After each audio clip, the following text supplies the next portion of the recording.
Hello there. This is going to be a general of reading. I know it's still loud. Sorry, we had a lot of clothes to wash after we came home from Vegas. But I gotta work, you know what I mean? Like I keep feeling like the energy coming through and I gotta go when it's go time, when I'm channeling energy. So here we go. Sorry about that. I had to grab my Diet Coke. I needed to. My other one was empty. I needed that. Pardon the noise of the washer and the dryer. Listen, this is real life, okay? This is mommy duties. This is going to be the third collective reading. I did 2 already today. I debated doing a zodiac sign, but I'll be honest. I didn't feel any zodiac sign energy come through. That's how I know it's collective. Pluto's going to be entering Aquarius tomorrow, and that is going to be something where I got the chills. We're sitting back sort of like this because honey, Pluto going into Aquarius. We got Lord Shiva. Lord Shiva keeps coming up, and you'll see why.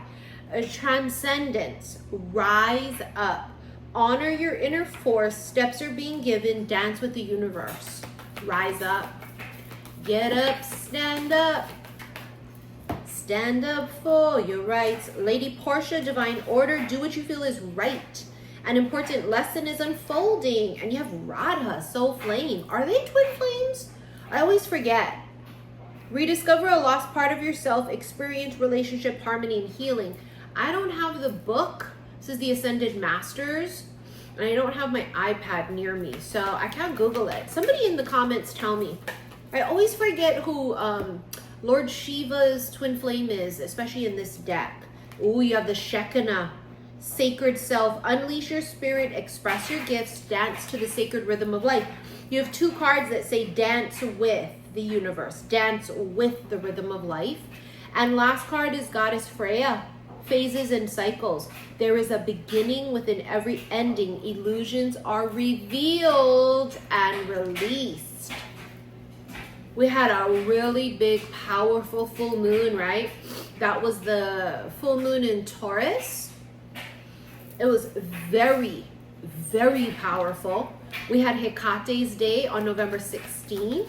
And you guys know after the election, I told you they pissed off Hecate. You have travel and melancholy, which I find interesting. Someone here doesn't like distance. They may literally not like when you travel, but they don't like distance, separation. Separation bothers them. Not being near you, not being able to communicate with you. They don't like that. Separation is bothering someone. If you've been like in no communication or separation with a person, they've been thinking about you. Taboo. They don't know what's happening. They don't know what's going on. It's like they're not up to date of what's happening. This is not leaving the bottom of the deck. Sexual encounter. Oh, who you fucking? Oh, that's what that is. That's why they don't like the separation. Because they don't know what you're doing. So this obviously tells us this is not a relationship. It's not. It's where you guys aren't communicating with each other. Because obviously if you're in a relationship, you would be like, oh, I'm blah, blah, blah. You're communicating with them, right? This feels like no communication. They don't know what you're doing or who you're with or who you're doing it with. And it feels like this person's jealous. They're definitely jealous. You hear how like the washer started to get louder because it's in spin cycle? Oh my God, it's ramping up. Look, ramping up to communication, late night communication. I feel like they're trying to figure out what to say. Like, what do I say? I know that sounds ridiculous, but it's not. I mean, imagine you had to go cold call somebody. Hey, just seeing how you're doing, you know, or like text them out of the blue. I think that sometimes when too much silence happens, it becomes difficult to get back in there, right? To start communicating again. And I think that that's just like normal. It's just kind of like how it is when too much silence or distance has occurred. And that's what this feels like. It feels like there's yearning and there's pining to communicate. I don't know, man. I think they will. It's at night, so when the sun goes down, so whether that's 4 p.m. where you are, honey, or 11 o'clock at night, I don't know. I mean, shit. It's getting dark early now for you guys on the mainland. Here in Hawaii, yeah. Maybe around 6:30 it starts to get dark. I always like forget to look outside, you know. They're gonna contact you when the sun is down. I channeled that before I went to Vegas, didn't I? That they would communicate when the sun is down and the moon is out, because the moon makes them do it. You have head over heels. They're hooked. You have new discovery. What is this new discovery? Affection. Oh my God. I just got the chills. You might find out how much they fucking miss you. Bro, this person might literally just, what are you doing? I want to see you. I miss hanging out with you. I miss seeing you. What are you doing? I was thinking about you lately. No sparks. That's the cover. The cover is, it's a facade. You think they're not thinking about you. They think you're not thinking about them. Two of you thinking about the other one. No sparks also tells me it hasn't actually started romantically yet. Not that there's no sparks between you. I think that there's the illusion they don't feel that way. Well, they don't feel that way. I don't know. I don't think it's been sort of discussed and announced and like made to be what it is. And it hasn't started yet romantically. It looks like it started and it stopped because you can see the candles have been burnt out and you can see the smoke coming from it. So it started and it stopped. Oh, fuck, I told you. Look, love confession. I told you. I fucking told you. I think that they're going to do it. I think it comes across in this way. It could be casual too. It could be, oh, I was just thinking about you, wondering how you're doing. I miss talking to you, miss hanging out. It could be very cash. Rest assured, it's not casual feelings. It may be communicated like that. Like, honestly, it might come out like, oh, I was just checking to see what you're doing. I thought about you the other day. And, oh, so, it's the furthest thing from casual. It's definitely not casual. What they're feeling. A love confession is brewing, and I mean, for fuck's sake, we've been feeling it all goddamn year long. This won't leave the bottom of the deck. Perfect match. You know, if you exist, someone for you exists as well. They come in, as they say, it comes in pairs. It's a pairing. Yin, yang, masculine, feminine, sun, moon. It's a pairing. There's the perfect match out there for you. And it doesn't mean that this person is perfect or you're perfect. It doesn't mean that. It doesn't mean that you guys are so identical and similar. That's a dryer, sorry. At least now we'll alleviate ourselves from that loud noise.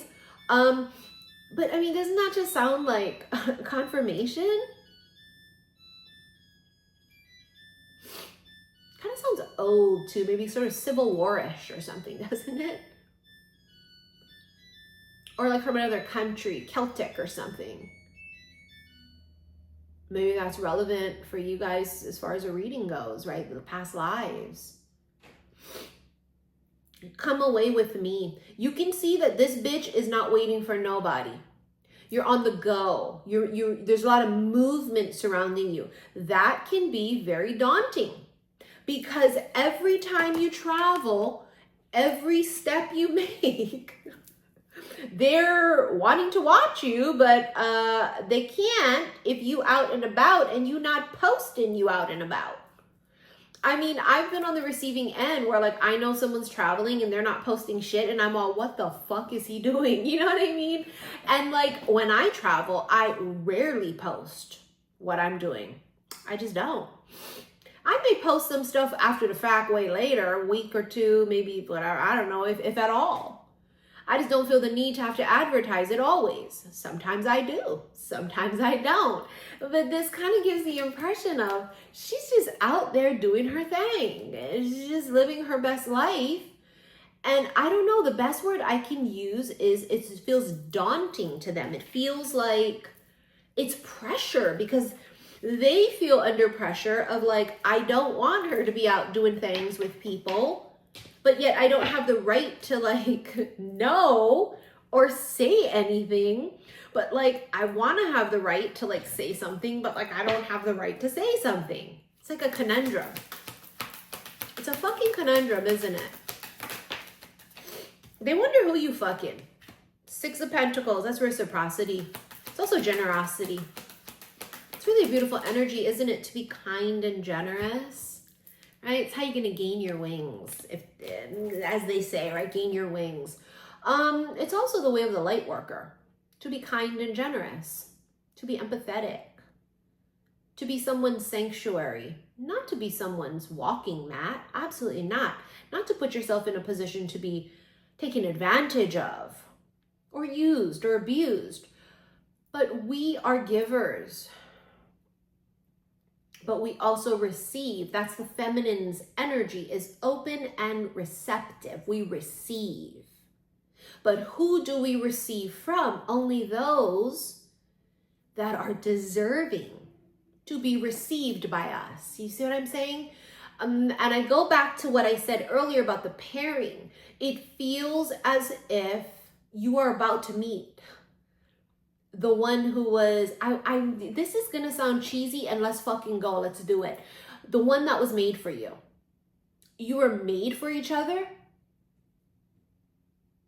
And you'll know why when you're together. It will literally feel that way. And honey, you're not gonna be identical. You will not be. You will have many similarities, many, but you couldn't be any more different. And I mean, it's just the way it is. One's going to be more golden retriever energy. The other one's going to be a little bit more black cat. And yeah, it can be reversed. The masculine can be black cat energy. But typically, especially if you're on this twin flame energy and journey, we have found that the feminines, the divine feminines, are the black cat energy, typically. And the masculines are more of a golden retriever energy. And you know, people take offense to everything nowadays. Like, for fuck's sake, it's like really the best analogy, because golden retrievers are amazing. They're very friendly. They're always wagging their tail. They're happy. They're optimistic. Why is that offensive? Fucking bitch, go find something else to be offended by. It's really just the best analogy. And you know, with black cat energy, they don't fucking fuck with you. Unless they fuck with you, but that's rare if they fuck with you. Like, you cannot approach a black cat. A black cat would be like this, you know what I mean? It's very mysterious and doesn't really show emotions. It's not like a golden retriever where it actively shows its emotions. Black cats are hard to read. You don't know if they're into it or they're not. You just don't. And you have to be trusted. The black cat has to trust you wholeheartedly to allow you to come near, because the black cats don't trust people. It's like you got to crack the code, and it's just rare to crack the code. You do have the world is travel again. It also speaks of coming full circle, right? The world symbolizes completion of something.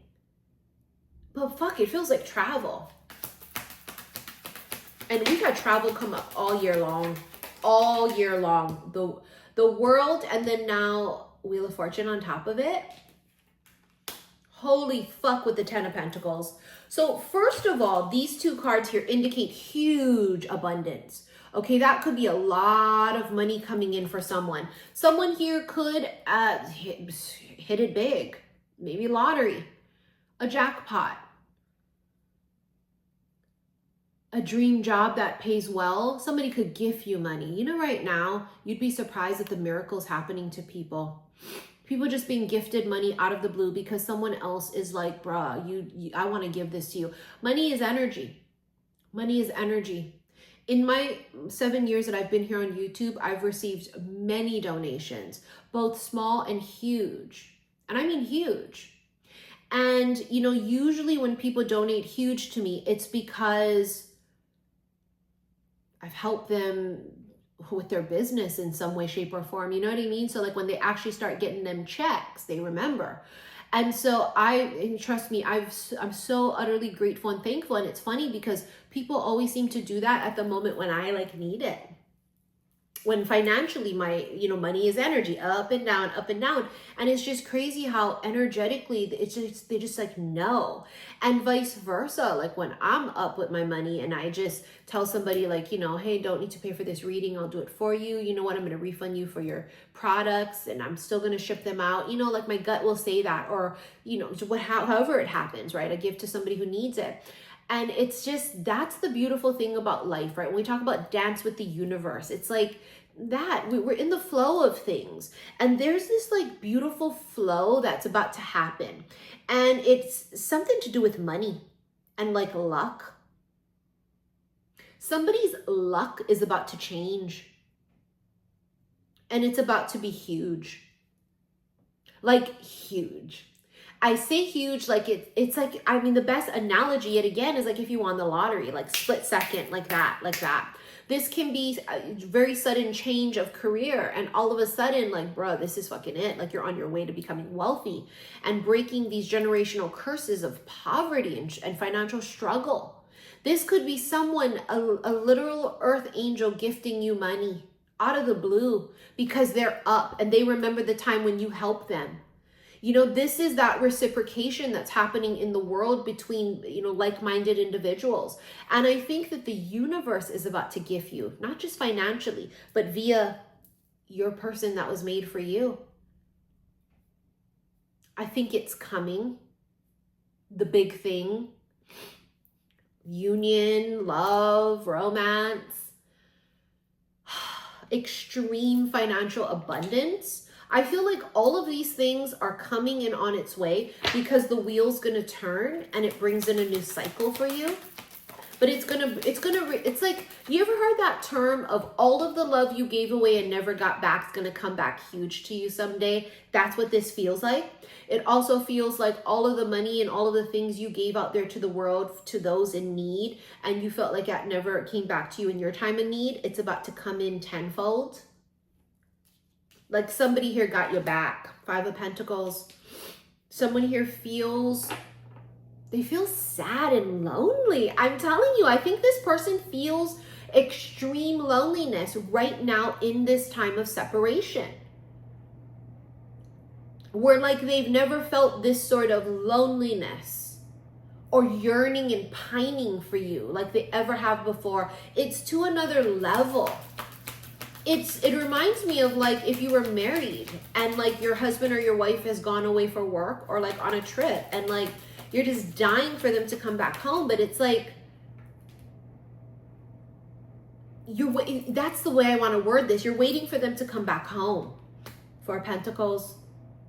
This masculine in the past has been very close-lipped, very much so not necessarily willing to ask you out or to, you know, engage or communicate freely or make plans and make dates. And that's why that bitch was in that card, come away with me. She's like, I'm doing my thing because I'm not going to wait for you. I'm not going to wait for you. I'm not going to sit here and hope and pray you fucking choose me. I choose me. And I'm going to keep going. And if I meet someone along the way, then great. But I'm not going to wait for you. I'm just not going to. This masculine was closed up and he clammed up because he was afraid. And that's really the bottom line. I don't feel anything else here but fear. Fear of falling so hard and being the only one. There's a thing here about unreciprocated, unrequited. That was their fear. The masculine's greatest fear is I fall and they don't. And that's what's kept them from falling. But I feel like they've already caught feelings.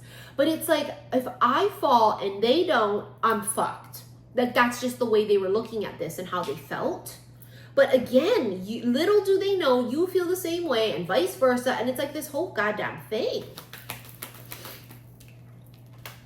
The Star. That's Aquarius energy, right? Aqua gang gang. I mean, it's a wish, right? It's a very big wish. I feel like you both wished for each other. When I tell you it's like you're made for each other, I swear to fucking God. Like, you guys in the past may have been with partners and said, oh, I wish I could meet someone who didn't make me feel like this. I wish I could be with a person who loved me without hurting me, who was loyal and devoted. All of these things that you wished for in a partner by going through terrible, bad relationships. It's like this person comes into your life and they're every single thing you've ever wished for. They treat you the way you deserve to be treated. And they may not come in the package of which you were expecting. Not that it's going to be bad. But for example, you know, some of us like more sportier motherfuckers, right? Athletes, if you will. And I've grown out of that athlete phase, particularly me, okay, personally. I just don't have good luck there, but that's all I seem to attract. But I don't have good luck there. And so, like, there was a point in my life where I thought, oh, it's definitely, I'm going to marry an athlete. Oh, for sure. But, like, now I'm realizing, like, really artistic men are sexy and gorgeous and beautiful human beings. And, like, businessmen who are so smart, they're so sexy, and they run these empires, you know? Like, it's going to be even better. It's just not what you expected. So there may be this thing about not being each other's usual types. I have no doubt that's probably going to play into this somehow.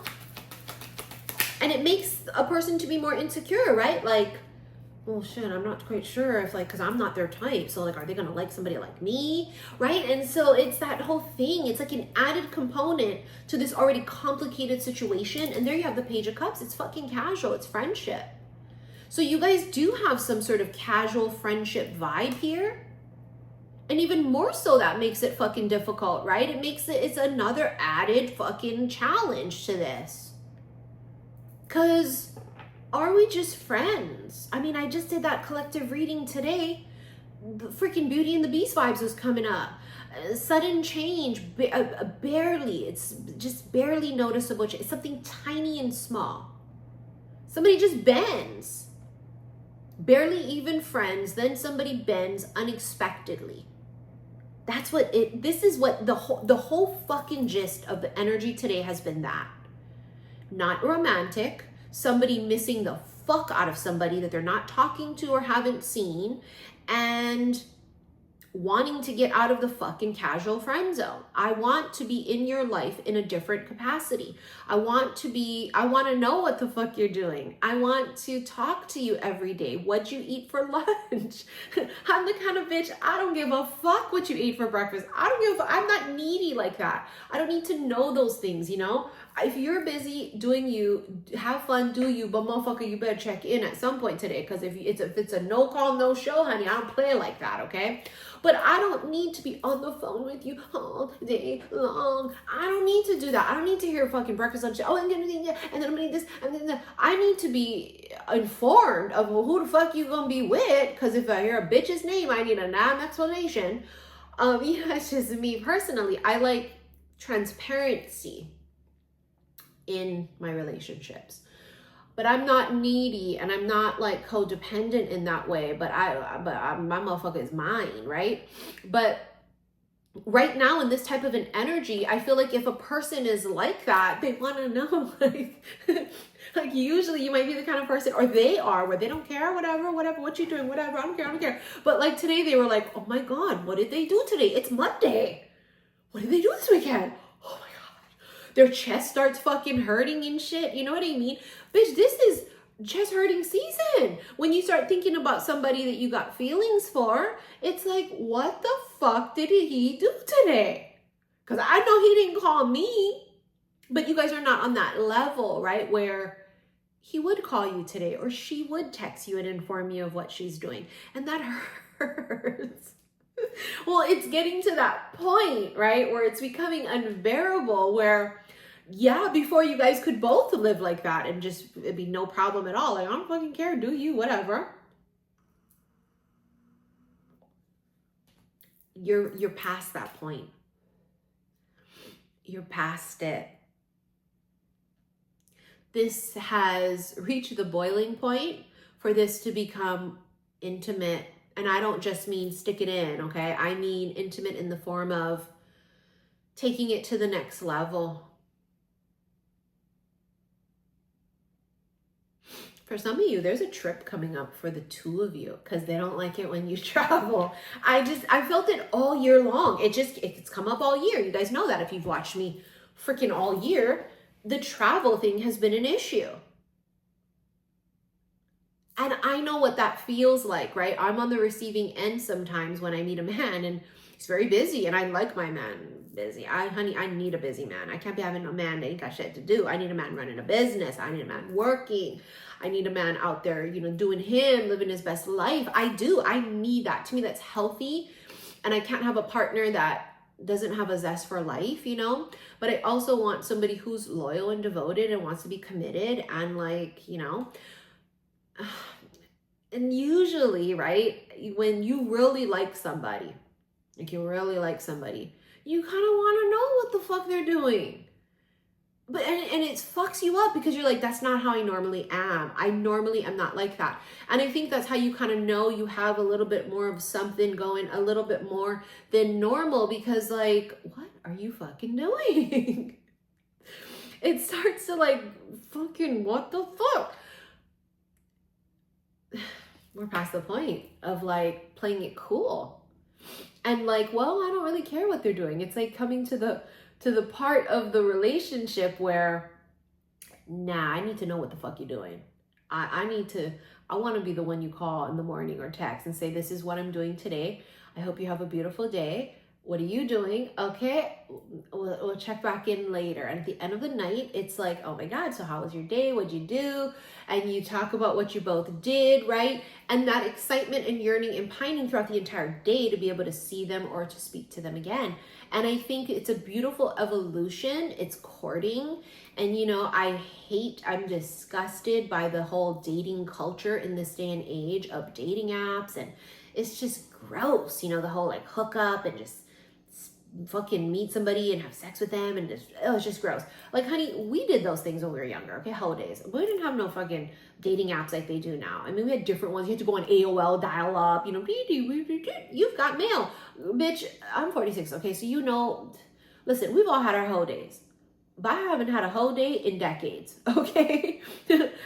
In decades. Really, I'm saving myself for my husband. And I would prefer to meet a man who's doing the same. I don't want to be no hoe. I hope you got all your hoe days out before me. Because I'm also not unrealistic. I'm not silly to be, I can't believe you were other people before me. Like, nobody wants to hear that shit. Nobody wants to hear, like, yo, man was sticking it in how many other bitches. It's, oh my God, chest hurting again. Oh my God, oh my God. But the reality is we're seasoned, okay, in this day and age of our age. And reality is most people have been married or had children or had quite a few encounters with other people. Well, I have never been married, but I've had a child and I've had my whole days in the past. I think it's just when you're young, you kind of just, you know, whatever. I mean, but my numbers is low, honey. Okay, so first of all, but my point here is that I think you're just both ready. Is I think what I'm trying to get at. You're ready. You're ready for this next phase of life. And you're not anxious to choose and pick, like you're very particular. You want to wait until it's the right person. And I think that even though it feels like you've been waiting a really long time for this person to come along, in hindsight, you're going to look back and say, wow, that happened really quickly. I don't give a fuck if it's taking 18 months or 2 years or 6 months or whatever time period it's taking. I think you're going to look back and say, wow. Because I think when it happens, it does this. My point is it feels like a light switch is about to get turned on, and it takes one text. It takes one phone call. It takes one conversation to really change and elevate the current mood and situation that you're in with this person. And I'm telling you, honey, it takes one fucking thing.